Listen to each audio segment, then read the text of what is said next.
अब हम next topic की ओर आगे बढ़ेंगे। और ये बहुत इम्पोर्टेंट टॉपिक है। दो टॉपिक को बहुत अच्छे से जानना है, बुद्धिज़्म एंड जैनिज़्म। तो सबसे पहले हम बुद्धिज़्म के बारे में चर्चा करेंगे। और बुद्धिज़्म को जानने से पहले बुद्ध के बारे में जानेंगे, बुद्ध के लाइफ के बारे में जानेंगे। उसके कुछ इम्पोर्टेंट फैक्ट्स एंड फिगर्स भी याद रखने हैं।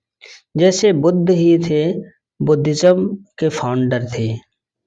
और बुद्ध का जन्म 563 बीसी में हुआ था। लुम्बिनी जो कि आज नेपाल में है, वहीं पर इसका जन्म हुआ था। और इसका जन्म शाक्य क्षत्रिय वंश में हुआ था। और ये इसका जन्म लुम्बिनी के वन में हुआ था। और इसके पिता शुद्धोधन है। और शुद्धोधन कपिल वस्तु के राजा हुआ करते थे। उसकी माता का नाम महामाया है। जबकि उसकी माता इसके गौतम बुद्ध के जन्म के बाद ही उसकी मृत्यु हो गई। उसका लालन पालन उसकी मौसी या उसकी स्टेप मदर, सौतेली माँ, क्योंकि उसी से फिर इसका इन्वॉल्वमेंट हो गया। तो महाप्रजापति गौतमी उसकी मौसी भी थी और उसकी सौतेली माँ भी थी। तो उसी ने उसका लालन पालन किया। उसकी फिर शादी बहुत कम उम्र में करा दी गई। और उसकी पत्नी का नाम था यशोधरा।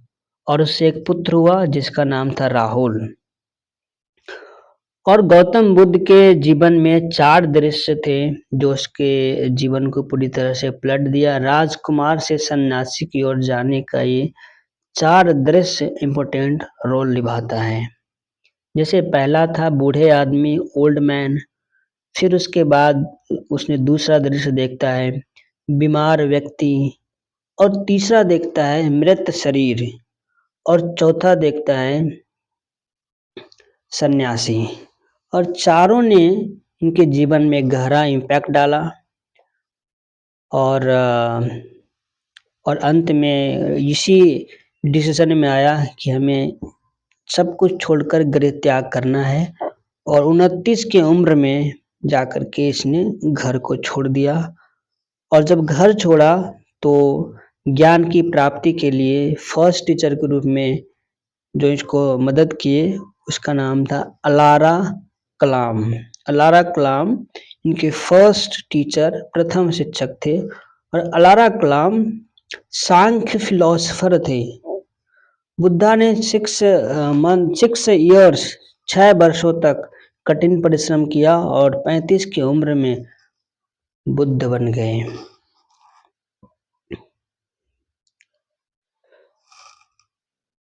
और गौतम बुद्ध को जो जिसका बचपन में नाम सिद्धार्थ हुआ करते थे, सिद्धार्थ से जब गौतम बुद्ध या बुद्ध बने तो ये 35 साल की उम्र में ये बिहार की धरती में इसको ज्ञान की प्राप्ति हुई। बिहार में बोध गया में। और ये पीपल वृक्ष के नीचे इसको ज्ञान की प्राप्ति हुई। ये 49 दिनों तक 49 डे तक मतलब ये मेडिटेशन किए। और अंततः इसको निर्वाणा, जिसको बोलते ज्ञान की प्राप्ति, मिल गया। और बोध गया में एक नदी है निर्जना, या उसको फल्गु नदी कहते हैं, उसी के किनारे इसको ज्ञान की प्राप्ति हुई।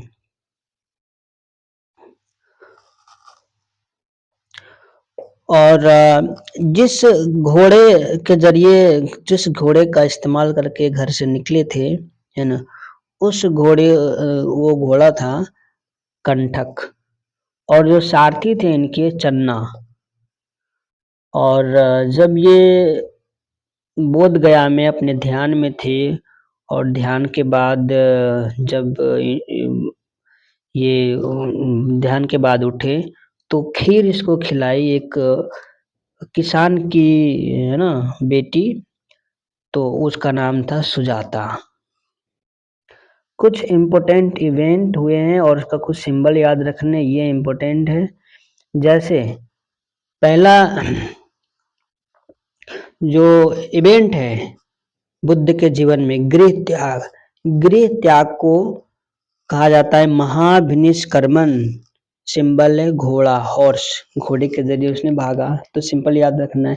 गृह त्याग को हम बोलते हैं महाभिनिष्क्रमण। जब ज्ञान प्राप्ति हुआ तो ज्ञान प्राप्ति को हम जानते हैं निर्वाण से, और इनका सिंबल है बोधि ट्री।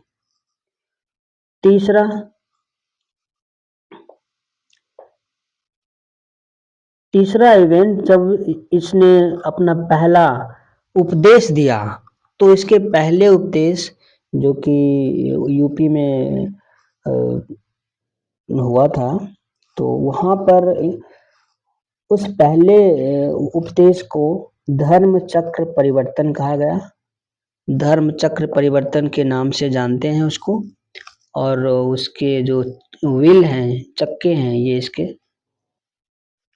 सिंबल है। और उसकी मृत्यु की घटना को हम महापरिनिर्वाण कहते हैं, और इसका सिंबल है स्तूप। जैसा कि मैं बता चुका हूँ, फर्स्ट सरमन, पहला जो इसका उपदेश था, ये उपदेश उसने अपने 5 शिष्यों को दिए, सारनाथ उत्तर प्रदेश में, डियर पार्क में।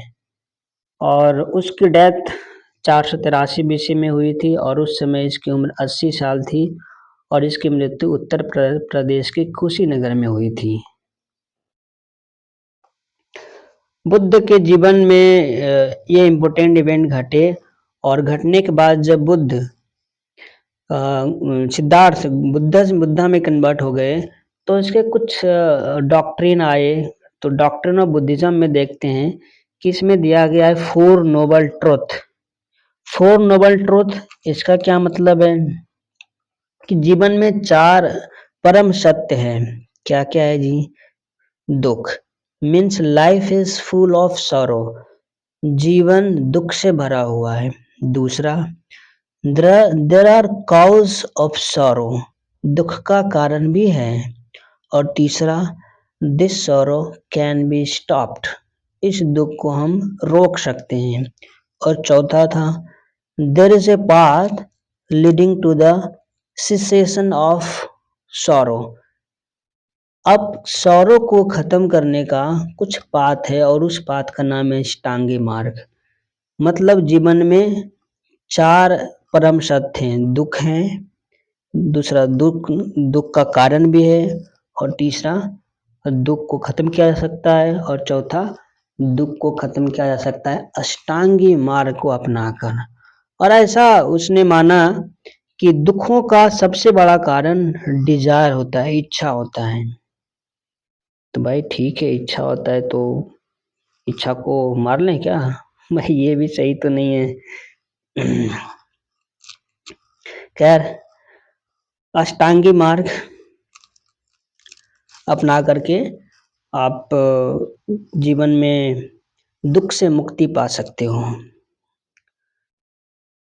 और बुद्ध ने मध्यम मार्ग अपनाया, बहुत ज़्यादा कष्टकारी भी नहीं, बहुत आसान भी नहीं। और 3 रत्ना से क्वेश्चन आते हैं एग्जाम में, तो ये इम्पोर्टेंट क्वेश्चन हो जाता है। जैसे 3 रत्न है, बुद्ध धम्म संघ, बुद्ध धम्म संघ, पहला बुद्ध, दूसरा धम्म, और तीसरा संघ। साथ में ही त्रिपिटक भी हुए, विनय पिटक, सुत्त पिटक और अभिधम्म पिटक।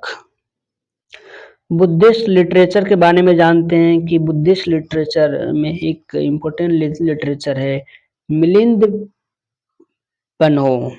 मिलिंद पन्हो एक्चुअल में मिलिंद और नागसेना के बीच की बातचीत है।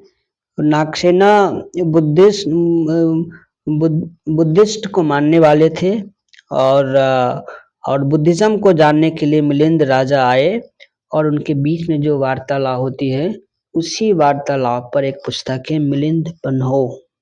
ओके, और ये पाली टेक्स्ट है, पाली में लिखी हुई है। और साथ में एक आता है अंगुत्तर नील निकाय, ये पाली टेक्स्ट है।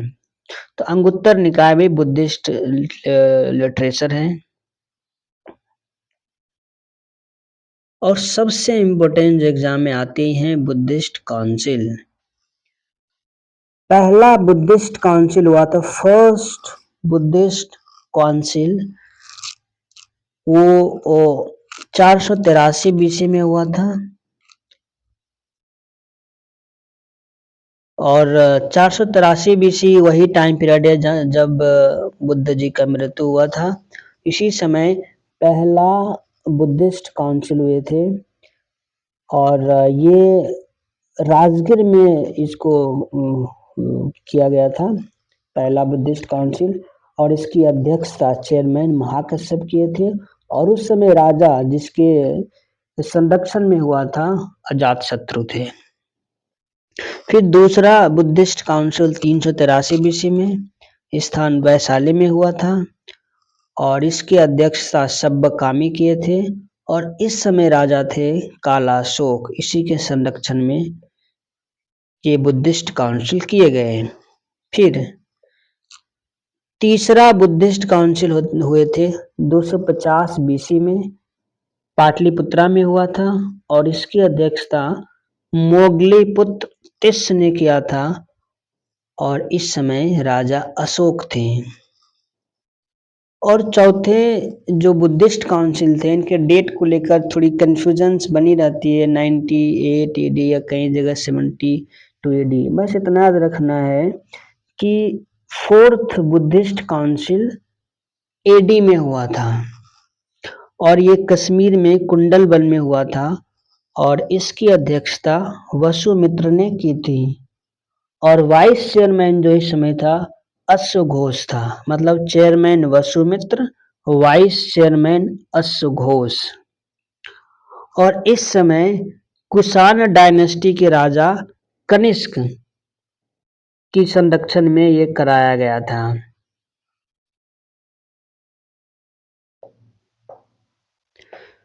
अब नेक्स्ट देखते हैं कि बाद में बुद्धिस्ट जो बुद्धिज्म थे, इसके अंदर भी बहुत सारे कॉम्प्लिकेशन आना प्रारंभ हो गया। इसमें भी बाइफरकेशन प्रारंभ हो गए।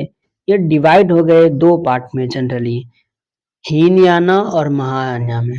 हीनयाना वो थे जो सबसे शुरुआती पीरियड में बुद्धिज्म था, जो गौतम बुद्ध का बुद्धिज्म था, वही हीनयाना है।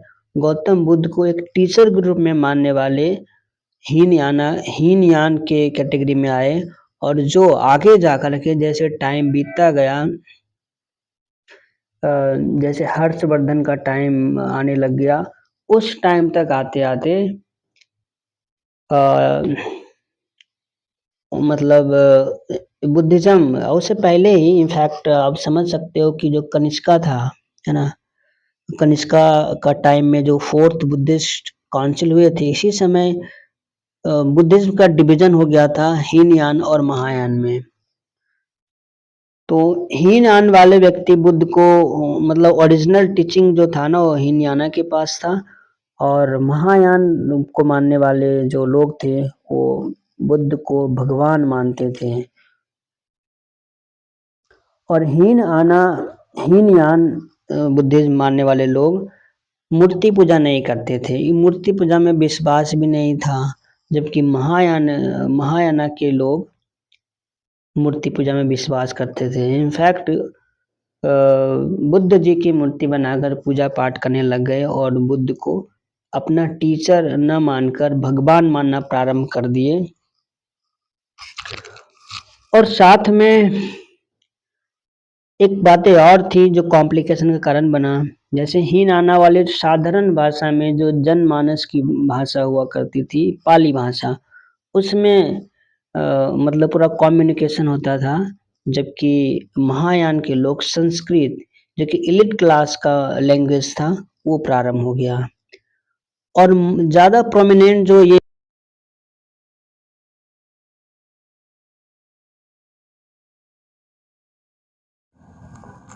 फेमस हुए, तो हीनयाना एक्चुअली में, इसको आप कह सकते हो कि ये सदर्न बुद्धिस्ट रिलीजन्स हैं और ये ओरिजिनल टीचिंग ऑफ बुद्धा को मानने वाले थे, जबकि महायाना नदन बुद्धिस्ट रिलीजन थे और इसके ज़्यादातर जो नदन साइड है उसी वाले देश इसको मानते हैं, जैसे चाइना, कोरिया, जापान, ये सब महायान को मानने वाले देश हैं। और हीनयान को मानने वाले देश कौन कौन से थे, जैसे श्रीलंका, बर्मा जिसको म्यांमार आज कहते हैं, थाईलैंड, जावा, ये सब साउथ वाले जो रीजन है इंडिया के साउथ वाले साइड, वो लोग आज भी बेहतर मतलब हीनयाना को मानते हैं। अब महायाना को मानने वाले ये नदन साइड वाले। और इसके अलावा भी वज्रयाना भी डेवलप हुए और जो कि मैजिकल पावर, ये तंत्र मंत्र, ये सब के बारे में पूरा बिलीव करने लगे कि हाँ मोक्ष की प्राप्ति होगा तो उसके लिए मैजिकल पावर चाहिए वगैरह वगैरह। और ये मुख्यतः जो ईस्टर्न इंडिया है, मुख्यतः यदि ईस्टर्न इंडिया में भी बात करें तो बंगाल और बिहार में ज़्यादा प्रोमिनेंट था वज्रयाना। तो इस प्रकार से कुछ इम्पोर्टेंट बातें हमने इसमें देखा और साथ में जो रॉयल पैट्रॉन था इस पूरे बुद्धिज्म को संरक्षण देने वाले, जिसको मानने वाले कुछ राजा हुए, जैसे बिंबिसार, अजातशत्रु, ये सारे लोग, जैसे अशोका है ना, दशरथ, ये सभी लोग, साथ में कनिष्का, हर्षवर्धन, गोपाल, धर्मपाल, रामपाल, ये सब बुद्धिज्म को मानने वाले लोग थे।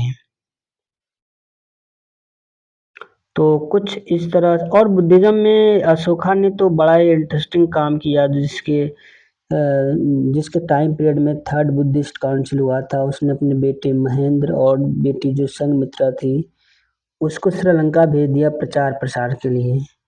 तो ये बड़ा ही मतलब इंटरेस्टिंग था।